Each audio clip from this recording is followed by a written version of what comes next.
खरगे साहब ने कहा कि चूँकि उनको उसमें जो अभी G20 का जो इजलास हुआ उसमें उनको मदऊ नहीं किया गया, तो वो मना कर रहे हैं कि भाई मैं तो शामिल हूँगा नहीं, लेकिन जहाँ तक है कि हमें शामिल होना चाहिए इसमें, बहरहाल वरना वो एक तरफा सब कुछ कर लेंगे। दूसरा यानी उसके खिलाफ जो कुछ भी है वो सामने नहीं आ सकेगा। मैं समझता हूँ कि शायद शामिल तो इसमें सभी लोग हो रहे हैं, मेरा भी इरादा शामिल होने का ही है। क्या खास बात रहेगी, किस तरह से बुलाया, क्या समझ रहे हैं इसको, क्यों विशेष बुलाया जा रहा है इसको? ये तो उनके सामने 24 ये वो इलेक्शन है सामने 24 का, उस इलेक्शन की वजह से सारी तैयारियों में ये सब लगे हुए हैं। इस वक्त भी जो ये इमरजेंसी के तौर पर उन्होंने ये इजलास बुलाया है या जिस मकसद से बुलाया, उनका मकसद सिर्फ इलेक्शन पर रोशनी डालना है कि इलेक्शन का रुख मोड़ने के लिए, और ताकि पब्लिक उनकी तरफ रुजू हो जाए।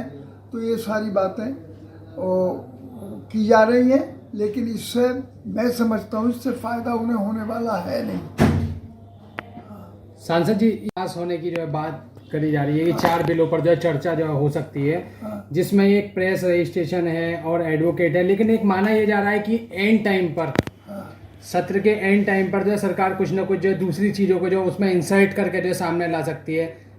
क्या मानते हैं, क्या कुछ? मैं तो यही समझता हूँ कि ये सब धोखा है, और जो कुछ भी इसमें करना चाहते हैं इसके पर्दे के पीछे कुछ और है।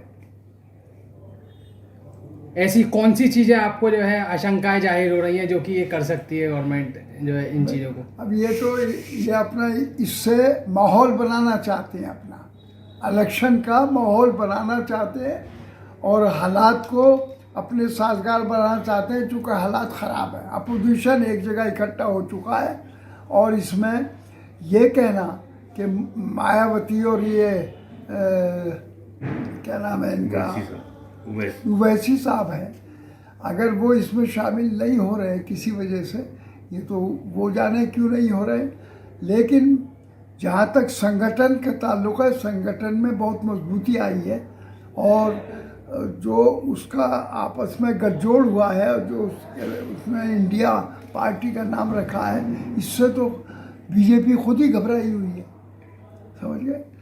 तो और अगर ये भी शामिल, वैसे मैं तो यही गुजारिश करूँगा कि इसमें मायावती भी और वैसी साहब भी और जो भी सभी लोग, हम जितने भी अपोजिशन के, सबको शामिल होना चाहिए। ओबीसी साहब कह रहे हैं कि हमें गठबंधन में शामिल नहीं किया गया है, गठबंधन बिना हमारे जीरो के बराबर है, जब तक हम शामिल नहीं होंगे तब तक ये शून्य भरा नहीं जा सकता, और हम तीसरे मोर्चे की तैयारी कर रहे हैं।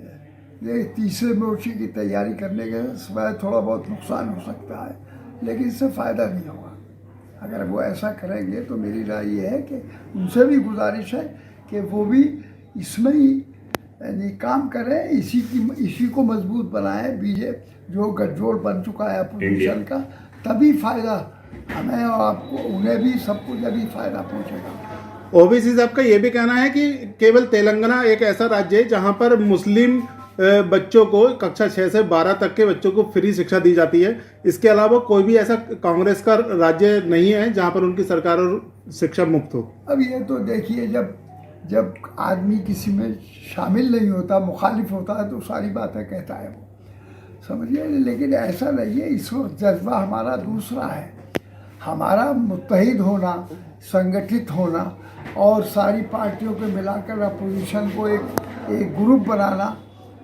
तो इससे ही बीजेपी हट सकती है, और इस तरीके से हम अपनी राय अलहदा करेंगे और अपनी यानी ताकत को बांट देंगे तो हमें नुकसान हो जाएगा। गुजारिश यही है कि अपोजिशन इतनी बड़ी अक्सरियत में मुत्तहिद हो गया, बोल तो ये भी एक कमाल ही है, वरना तो इकट्ठा होना बहुत कोई आसान काम नहीं था। तो जब मुत्तहिद हो गया है एक प्लेटफार्म, तो हमें उसी प्लेटफार्म की मदद करनी चाहिए, अलहदा कोई संगठन नहीं बनाना चाहिए। भारतीय सेना का कहना है कि हमने जो है आतंकवादियों को भगा कर मारा है, तो आतंकवाद पर क्या कहना चाहते हैं? किसने कहा? भारतीय सेना की तरफ से बयान आया है। क्या भारतीय सेना की तरफ से? जी हाँ, कहाँ मारा? मतलब ये तो इतनी ज़मीन हमारी जो चाइना ने दाब रखी है, तो वो कैसे चली गई ऊपर? जब आप अगर उनको मारा है, भगाया है, इस वक्त ये बयान आप इसीलिए दे रहे हैं कि आवाम जो है उनके खिलाफ है, वो उसका रुख हमारी तरफ मुड़ जाए, बस ये चाहते हैं। क्या मुबारकबाद देना चाहेंगे? भाई जन्मदिन किसी का भी हो तो भाई उनकी उम्र के लिए मुबारकबाद दी जाती है कि वो अच्छे काम करें। नीतीश कुमार ने टीवी एंकरों का बहिष्कार किया था, अब उन्होंने कहा है कि मैं पत्रकारों के साथ हूं, तो क्या कहना चाहते हैं इस तरह के मामले को लेकर? पता नहीं किस मसले से वो कर रहे हैं, मेरी समझ में अब बात आ रही नहीं, ये ऐसा क्यों कहा जा रहा? अब ये नीतीश कुमार की अभी ये नई बात अभी सामने आई है, तो बहरहाल मैं समझता हूँ कि इस बात पर वो गौर करके खुद ही सही फैसला करेंगे। नमस्कार, मैं हूं मानक गुप्ता। अगर आपको हमारा ये वीडियो पसंद आया हो तो इसे लाइक और शेयर जरूर करें, और हाँ, हमें सब्सक्राइब और फॉलो करना ना भूलें ताकि आप देश और दुनिया की कोई खबर मिस ना करें। तो जुड़े रहिए हमारे साथ और देखते रहिए News 24।